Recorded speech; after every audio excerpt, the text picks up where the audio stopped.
What is going on, my YouTube familia? Welcome back to my channel and welcome back into another banger of a video. In today's video, we'll be discussing my experience with an echocardiogram. I had that test yesterday, and without further ado, let's get in as to why I had the test, and eventually I'll go through the process of the echocardiogram. So, one of the reasons why I had the echocardiogram.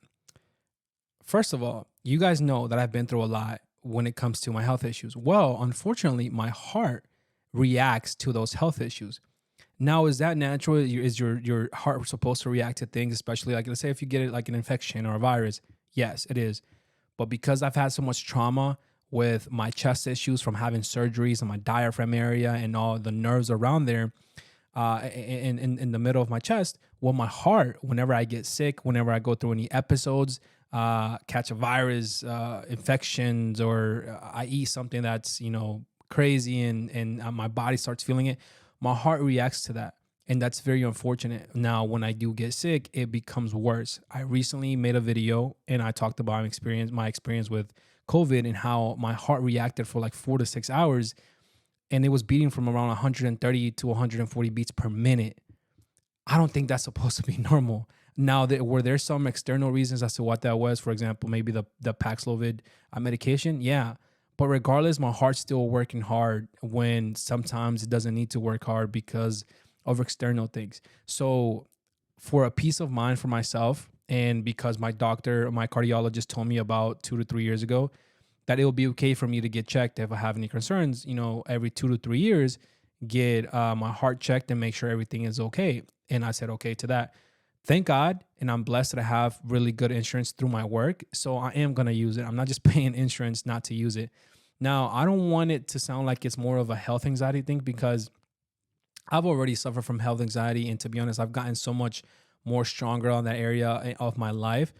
But I do want to prevent things if I can, right? Especially something like your heart, and something as important. It's probably one of the most important, if not the most important organs in your body. So I want to make sure that at least is functioning well. So while I'm fighting other things in my life, that's taken care of very well. And if you think about it, it just makes sense, right? Especially when I've suffered things and I've had a cardiac ablation at one point, so if you guys remember that. So even after that, I'm still looking out for my heart and taking care of it as recommended by the doctor. So let's get in through the process. So when I went to the office, originally I had planned just to go talk to the nurse practitioner and wanted to talk to her more about my heart, what I've been through, what the things if I've gotten sick, my heart issues, tachycardia, all that stuff, just updating her on everything that I've gone through in the last 2 to 3 years. So she decided to do an EKG. I think it was a 12 lead. I know I've seen some 8 leads EKG, but there's 12. I don't know if there's more. I'm assuming there probably would be. I don't know. But a 12 lead, I believe, was the EKG. And then also she decided to take some blood work. Now, the blood work, I've gotten it back on my chart, but the doctor hasn't gotten to the results yet. So I'm able to see the test, but they have to go through the results so I can, see if it's good, it's bad, or anything that's going on.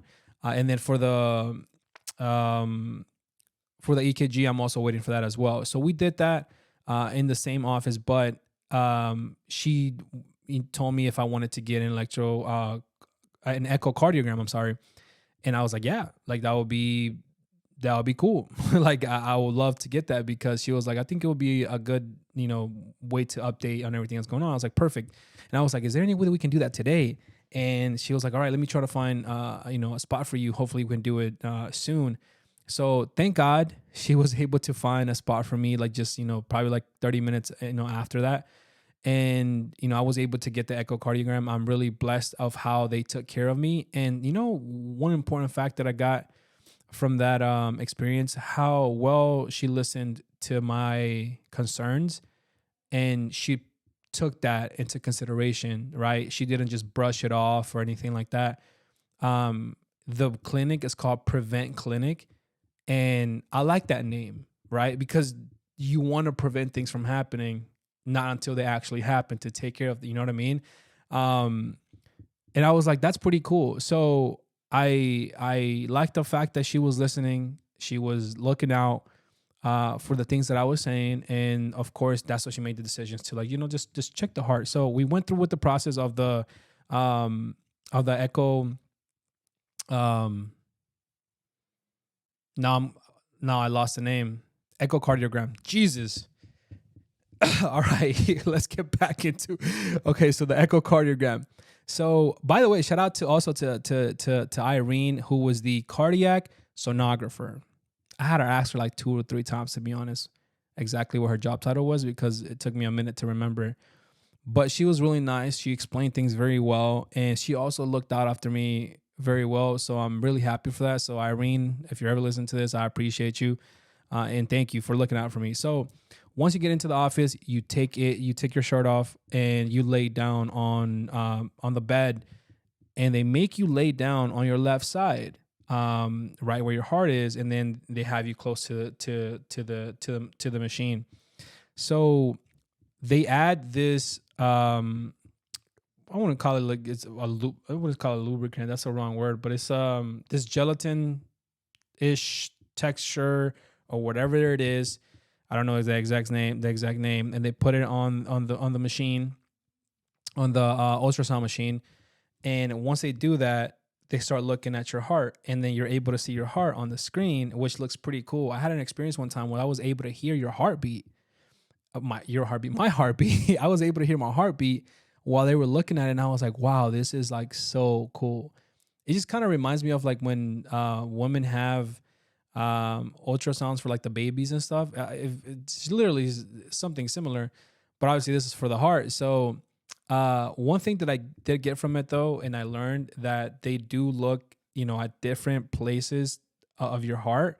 So they can look at different chambers, different muscles, and how it's working, its blood flow going, all that good stuff.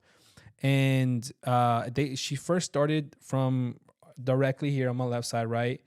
And obviously that's where her heart is. But she started moving, all the way around. And some of the interesting parts that she checked were, one was up here. I'm not sure as to why they look up there. Obviously, it has to do with maybe your arteries, your veins, something along those lines. But she checked up here, and I thought that was interesting. She ended up checking there, and she also ended up here. And I know that down here, it's her aorta. So I'm like, okay, that's another interesting part. Like, she's checking over here. And it's funny because after my surgeries and my gastro surgeries, and being, having hiatal hernia repairs, for example, my chest issue, I feel like I'm more sensitive to my heartbeat. And I don't know if you guys have similar experiences, but I can see sometimes like my heartbeat on the top part of my abdomen, and I can feel that. There's different explanations as to why I have. One of them, of course, my surgery. Another one's because my diaphragm and all that area is pushed up a little bit more because of all the gas and bloating. That when my heart beats, it kind of react like it just reacts to the beat, and I can feel it. I'm more and more sensitive to it than a regular healthy person that's never had those experiences before, or those surgeries, right? So that's it. Sometimes, to be honest, a lot of the times it kind of sucks because sometimes I wouldn't want to feel that, because I'm more aware of it more often. So if my heart races a lot, then it gets me more concerned, and it gives me some anxiety because of it.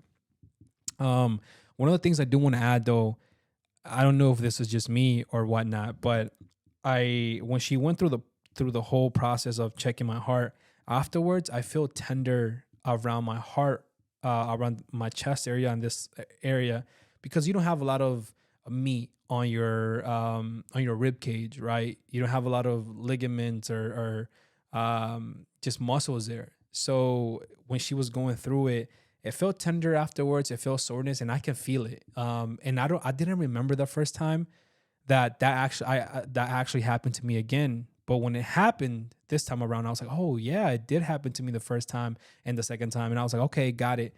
But it was just that tenderness feeling because obviously there's just a lot of bones around this area. I am a little bit, chunkier, so there's a little bit more fat in there, but it's still, it's still, you can feel it. Now I'm gonna stop touching my nipple. I don't want to get banned from YouTube. So that's one of the things that maybe if you start feeling something like that, it's basically normal. Again, I don't know if I'm more sensitive because of all the issues that I've had from gastro issues and regurgitation and reflux. Because remember, that also causes me to have a lot of chest pain, a lot of chest discomfort, especially in this section, where my esophagus is, and then in my sternum area. So that's something that you can take into consideration if that happens to you. Now, after checking, all the areas, she told me to clean myself up, and that was the end of the procedure. I don't think it was anything crazy. It did take about 15, maybe 20 minutes for it to get done, I would say. But throughout the time, I was having conversation with Irene, and she was explaining to me a lot of the process and kind of how it works. And I think that's pretty cool, right? Because whenever they check your heart, it's like they always try to do it in a 3D version because they're trying to see your whole heart, right? 360 version and a 3D version of your heart, which is it's always really, really cool. The results, again, I won't get them probably next week. And if obviously I get any updates, anything major, I will, God willing, I'll be able to update you guys and let you guys how my results were. But that was basically my experience. I thought it was pretty straightforward, pretty simple. I'm glad I was able to kill 3 birds in that time with one stone. Get the blood work, get the EKG, and then also get the echocardiogram. I almost forgot what this video was about. And the echocardiogram.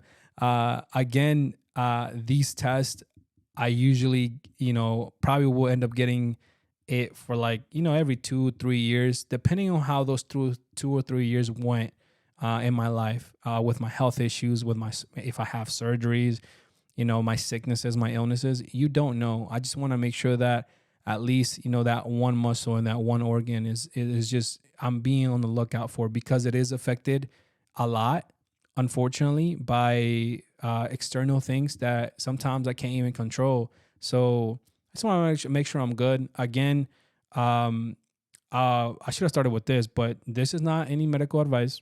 I'm not a medical professional, although I can hang with medical professionals when it comes to my health issues, because I've done so much research and I can talk it out with them. But I'm not a medical professional, and this is not medical advice. I know some people get sensitive to that, and I don't want to say anything wrong that you guys take it and then you're like, oh my God, Carlos's fault. No. You do what you want with this information. Hopefully, this information was useful towards the process as to why I had the echocardiogram. I've had many more things, and I have other videos on my YouTube channel, like the catheter ablation procedure process. I've had the stress test video on there as well. So I've had different testings when it comes to my heart that you guys can check out.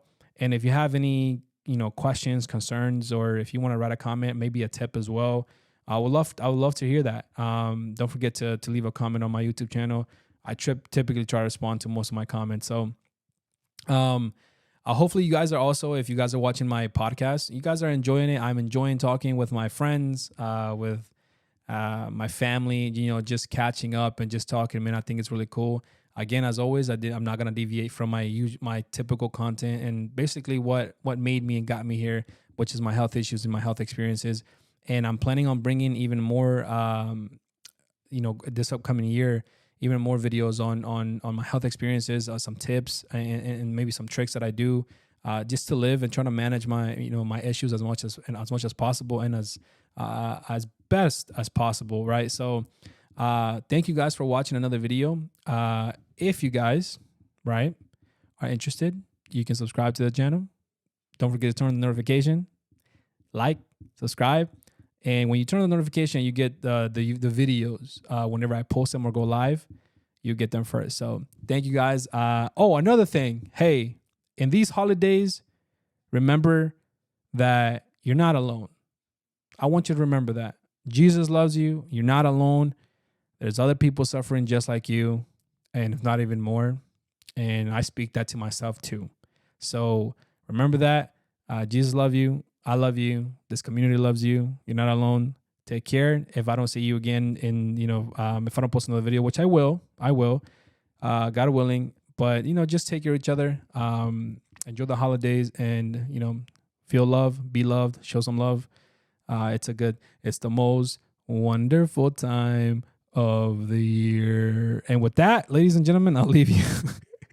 Peace and love, family. See you guys in the next one.